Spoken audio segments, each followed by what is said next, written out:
youthful expressions were often full of joy and wonder at the space adventure they were all taking together, but the one thing Liz never wanted to see flicker in otherwise hopeful eyes was this: fear. "Someday they'll fear you," a memory called.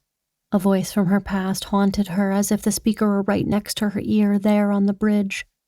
"They'll fear what you are and what you can do. They'll fear not only you here and now, but all of you, all four of you." Liz briefly closed her eyes and blocked the voice of her once beloved mentor from her mind. She knew she had to be careful. When one of her lives avoided danger, she had to be sure the rest weren't next in line. A pain that had been at first blunted by the adrenaline of outrunning the star was blossoming in her stomach, her heart, her throat, something piercing, eviscerating. Something else had exploded when that star blew, and whatever she'd thought this day was going to be, it was suddenly and irrevocably off course. "You've got the bridge, Sing," she said loudly to her exo and strode towards the bridge door, which slid open at her presence. "You've got the bridge, Castile," Sing countered. He was at her heels as the corridor opened and the bridge closed behind them. Liz sighed, eyeing the tall, lanky man easily keeping pace with her swift, purposeful stride. Graying hair at his temples offset black locks and ochre skin. She noticed he was flushed with the stress of the moment, his brown eyes wide. "What is it?" "I usually just let you have your moments when you've gone and done something remarkable, as I know it sometimes has a cascading effect. However, something feels different today." Captain Marlowe paused in the long steel corridor, staring at the man she trusted most in this world and in her other worlds, even if he, in this body, didn't know it. "Go on," Singh continued quietly. "You told me at the beginning of this mission that there would likely come moments on this ship where you would need other times to take precedence, things your other lives needed to do to make sure you survived this one. I promised I would cover you when those moments came." Marlowe balled her fists, looking around to see if any of those words could have been overheard. She motioned him ahead, opened her captain's quarters, and pointed him in. "And what about it?" she asked once the doors closed and they were alone in her sparse room. "What if you'd been absent from the bridge when your sensitivities picked up on that star, acting in just the nick of time?" She considered this a moment, weighing her words carefully before she spoke.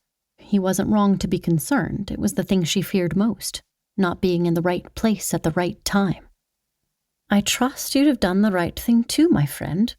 One of the reasons I felt I could take this mission to finally take to the stars as I've always dreamed," she said, allowing her tone a vulnerability she showed to no other person, "was that I had you to lean on, that I could put my and this ship's trust in you.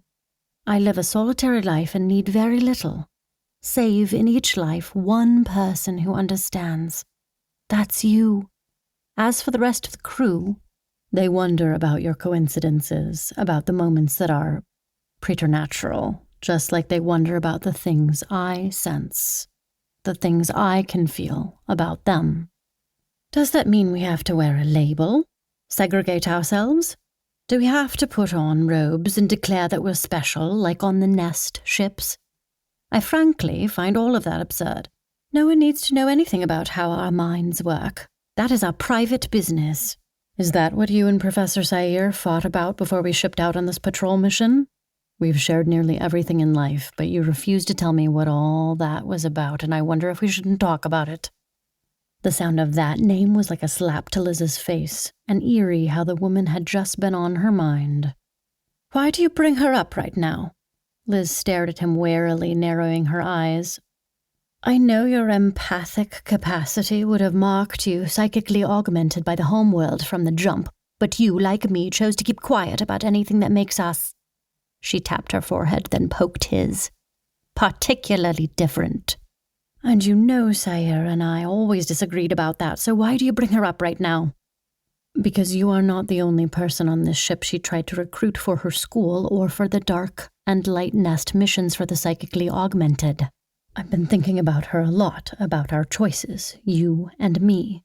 Nothing makes you as touchy as the mere mention of her name, and for whatever reason right now that worries me. Call it, what did you say back there? A gift for smelling danger." She stepped closer to him.